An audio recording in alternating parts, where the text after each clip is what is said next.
Can you believe that we are halfway through the year already?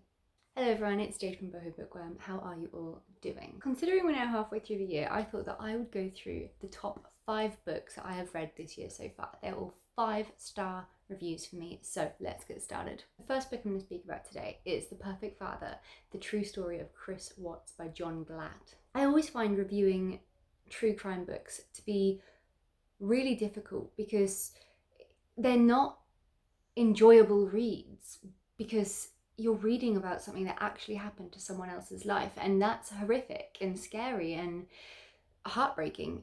But I think it's a very delicate subject matter when it comes to writing true crime, because the writer has to have this certain level of research involved in his writing and the case that he's covering, as well as a level of sensitivity towards those involved in the case. So in that respect, I find true crime books to be either fantastically well done or terrible. And I've got 2 true crime books to talk about in this video. 2 true crime books that made my top 5 books of the year so far. The Perfect Father is definitely one of them. So the true crime case of Chris Watts, I remember in 2018 how explosive this case was. It was the 13th of August 2018 when pregnant Shannon Watts and her 2 daughters, Bella and Celeste, went missing. Let's just wait for the siren to go away. Love it. The next day, Chris Watts was in the public eye pleading for any information on their whereabouts. A lot of people close to the family, however, came forward and said that Chris Watts had seemed to be acting quite strange leading up to the disappearance of Shannon and her daughters, as well as afterwards. And it wasn't long after that he made his shocking confession that he actually strangled his wife, smothered his 2 beautiful little daughters, disposed of their bodies, and then just decided to go back to his normal everyday life like nothing had happened. This is a jaw-dropping, horrifying true crime case that I don't think it's a story that will ever leave me. The book kind of covers Chris Watts and his family, this like all-American perfect family, seemingly. It recounts their marriage and the kind of downward spiral into debt and deceit, and it covers Chris Watts' infidelity and his lies. It all kind of leads up to the discovery of what really happened with his confession. Although, it's really, I don't know, this book made me think so much, because right at the end of the book, he actually comes forward and he says he's going to take what really happened to his grave. And so he was involved in this affair, and it just brought so many questions on for me. I was like, is the woman that he had an affair with involved in some way? And is Chris Watts trying to protect her? I don't know, there's so many theories about this, and it irritates me that I don't know 100% what definitely went down after he said that. It's like he's playing with our minds. But luckily, that bastard is serving a life sentence in jail with no possibility of parole, so may he rot in jail, the sick. That word. The author of this book, John Glatt, I really feel like he did an amazing job at carving out the time to remember Shannon and her daughters before their death. You know, the good and the bad. So, for instance, Shannon was portrayed to be this quite controlling woman, and a lot of people actually decided to rate this book low because of the portrayal of her in this book, and even in the TV show. But I don't really think that's the point. You know, maybe she was those things. Everyone has flaws, but the point is that she didn't deserve to get murdered for it. We got to have this understanding and this love for this really vibrant, energetic, extremely driven woman, and it's just heartbreaking. And if you've seen the TV show on Netflix, it is brutal. She documented her whole life, and that it petrifies me, because I document a lot of my life, and they used that footage in her documentary, and it's baffling to me, seeing her 2 beautiful little daughters live their little lives before they died. It's hard to swallow, and there's very graphic, detailed parts in this book describing the murders and what happened and what Chris Watts really did to them, and it's very hard to stomach. I mean, at times I was literally holding back sobs. So yes, a little bit of a morbid book to start on. Sorry about that, but yeah, just a very, very well done true crime book in my opinion, and highly, highly recommend it. Right, then we have The Perfect Child by Lucinda Berry. Now those two titles are quite similar, but okay, so The Perfect Child by Lucinda Berry. This book the premise of it sounded very much like Baby Teeth to me, and you know, I do like books about evil children, but Baby Teeth really wasn't for me, so I was a bit hesitant to pick up The Perfect Child. However, I'm so glad that I did, because I bloody loved it. This book also has a father called Christopher, and he has a wife called Hannah, and they are a happily married couple working very hard in the medical field. However, they have been trying for a very long time to conceive, and unfortunately it's just not happening for them. They just keep having miscarriage after miscarriage, and they start to feel like maybe it's just not meant for them. But you know what they say, like, be careful what you wish for, it may come true. One day this little girl called Jaycee arrives at their hospital, and she's starved, neglected, malnourished, just skin and bone. She'd been found chained up, so she comes to the hospital for treatment. And when I say starved, I mean like her actual body had started to eat itself. She was so bad. So Christopher in this story is this orthopedic surgeon, and his job is to fix her bones in surgery. He forms a very intense connection with her, and he's baffled by the options that she has for, you know, foster care and stuff like that. Like, and he just decides, you know what, I'm going to look after this girl. He doesn't really even consult his wife about it first. And at first, obviously, like, the wife is a bit shocked, but then they're like, well, this could be our chance to finally have a child. So they take her in, and very quickly Hannah realizes that this little girl is starting to play them against each other.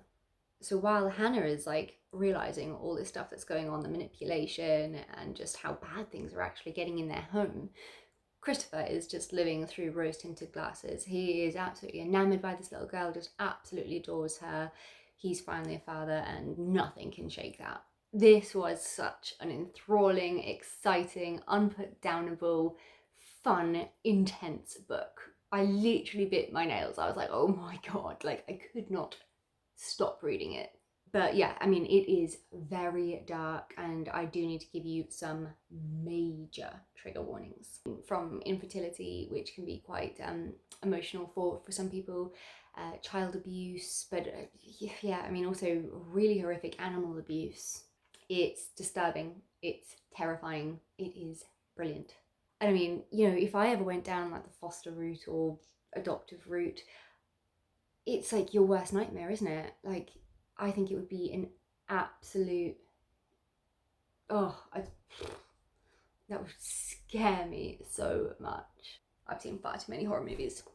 So the author, Lucinda Berry, she's a former clinical psychologist, so I feel like she did a really good job at exploring the human psyche. The only thing I can really like fault about this book is that, yeah, you know, it is slightly predictable. We do know what's going to happen, but that doesn't matter. It was just so good. Some people mentioned that they weren't that impressed with the book's ending and found it quite anticlimactic, but I actually thought it was very clever, and I think maybe there's potential for a second book. The next book is, I mean, they're all fantastic.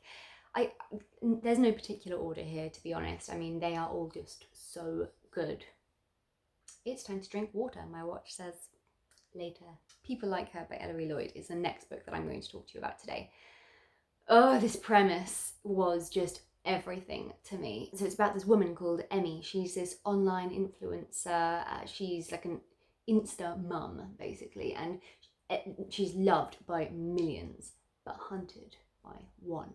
Emmy, she bears all to the world about motherhood and what her life is like now that it's a bit different with, you know, 2 kids and nappies and breastfeeding and all this stuff that you do. But what the world doesn't really know, but her husband knows, is that she kind of like, she puts it on a bit. She's sugarcoating things quite a lot to win over her fans. And it's very apparent straight away that he's quite resentful of her success, because a lot of it is a lie. He's this, this burnt out novelist who is kind of going nowhere slowly, sadly. Because I'm quite a big part of social media, I really appreciated this book because it portrays how disturbing the world of social media can actually be. So Emmy, as loved as she is, she does receive this counterbalance of hate mail and threats, and she tries to ignore a lot of it because it kind of comes with the territory. I mean, some of my videos, I still get people telling me to go and review a bottle of painkillers because I didn't like Stephen King. I mean, like, grow up. So people like her is told in like bite-sized chapters from multiple points of views. So we follow Emmy, the star of the show. We follow her husband, who is not very happy. And then we have the hunter's perspective. So I love getting inside the mind of like a psychopath. Like one of my books is told partly by a psychopath, and I'm busy reading You Love Me by Caroline Kepnes, and we're inside Joe Goldberg's head. So I did love that side of this book as well. It's just something that really fascinates me. In fact, I almost got like, I did get like a Caroline Kepnes kind of vibe when the Hunter's chapters came into this book. I had so much fun the entire way through this book trying to figure out who the hunter was, but every time I was like, I know exactly who you are. I was so wrong, and I was like, what? I was so confused and like frustrated with myself that I couldn't figure it out. There were just like so many red herrings just peppered throughout the book. It's safe to say that this book, if you are a part of social media like I am, like a YouTuber or a bookstagrammer on Instagram, it can really riddle you with anxiety because, yeah, I mean, it's a visceral fear of not really knowing who is watching you on the other side of that screen and what their intentions might be. It's a very dark, heartbreaking book, and at times it was honestly sickening and really hard to swallow, particularly no spoilers, but at certain points in this book it went down like knives. But that is exactly what I love in a book. I'm not usually one for slower paced books. However, I love this book so much, even though it was slow. And that's the thing, I think, like, even though these books that I'm talking about, they've got a fault, like, what was The Perfect Child? There was something about that one that I was just like, I'm not, like, it was predictable. And, people like her, it's a little bit slow paced, but they're things that usually make me give a book a lesser rating. However, these books were so powerful and so impactful that little bit that I usually don't like didn't matter, and it actually elevated the story in a way. So yeah, if that makes any sense at all. People Like Her is just this gritty, real roller coaster of how toxic the world of social media really is. It's got this wicked suspense that is just torturous. And as a writer myself, I'm so sorry, but the writing in this book screamed perfection to me. I've got writer's envy. And I just want to take a moment to talk about the title because it's the cleverest title I think I have ever come across. People Like Her. It could mean like people like her, like who she is, what she does. Or it could mean people like her, people enjoy her. It could mean people like her, people who are similar to her. There's many different ways you can interpret the title of this book, and I just thought it was very, very clever. Okay, now my next true crime book is A Stolen Life by Jaycee Dugard. Now, Jaycee Dugard went missing. She was abducted from a school bus stop so close to her home on the 10th of June 1991. Literally, the bus stop was within sight of her home in Tahoe, California. For 18 years, she was held captive by Philip and Nancy Garrido. She was forced into doing unthinkable things, and she actually birthed 2 daughters from Philip. A Stolen Life is her memoir of what happened in those 18 years and what happens afterwards when she's eventually found. I finished this book in less than a day. It was brutal to read, but it was incredible, and I don't the emotions this book had would just blew me away. It's not an easy read, it's devastating. It shattered my heart. She had to endure despicable things at the hands of an absolute fucker. He was filthy, evil, narcissistic. I'm going to go on a rant, I'm going to stop. I cannot imagine how hard it must be for Jaycee to have written this story, to relive everything that she went through. But I think it's also a very important book that needed to be told. It's graphic, it's dark, it's sadistic, it's twisted. And what astounded me the most about this book is the strength that Jaycee had as such a young little girl. You know, she was only 11 at the time, and the amount of maturity that she had to survive and get through everything that she had to go through for those 18 years. I mean, yeah, I can't imagine most 11-year-olds being as brave as she was. And what's really impactful is how positive she is about her story. I think that it's so incredibly special. I think that she's a remarkable woman. I mean, imagine being held captive for 18 years and you only have these two people that you hate, but then you kind of, you know, it's like Stockholm syndrome. You start to love them because they're all you know and all you have for 18 years. That shit can brainwash you. Her education finished at 5th grade, and this book was just so brilliant. I just think that she is such an inspiration, and her story is fantastic, jaw-dropping, devastating, everything I've already mentioned. Just read it. It's incredible. Okay, my last book that I'm going to speak to you about today is The Swap by Robyn Harding. Again, I was quite hesitant to pick this book up because I'd read the author's other book, The Arrangement, a while ago, and I wasn't that like sold on it. I was just like, So yeah, nothing was really driving me to pick this book up, but then I did because I do love stories about like marriage and marriage problems and stuff. Like, I don't know, like love triangles, things like that. There's something about them that I just love. Domestic thrillers, shall we say.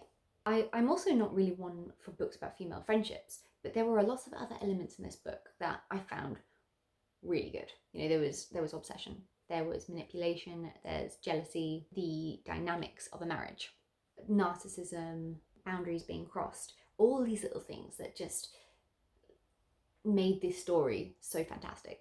So this book follows a cast of characters, but it predominantly focuses on someone called Freya. So with each character's point of view in this book, we get to see Freya through their eyes. And what's very interesting about the book is even like, so Freya's the main character, right? We know this, yet she's the only one without her own point of view in the book. She doesn't have her own chapters, which I found really interesting.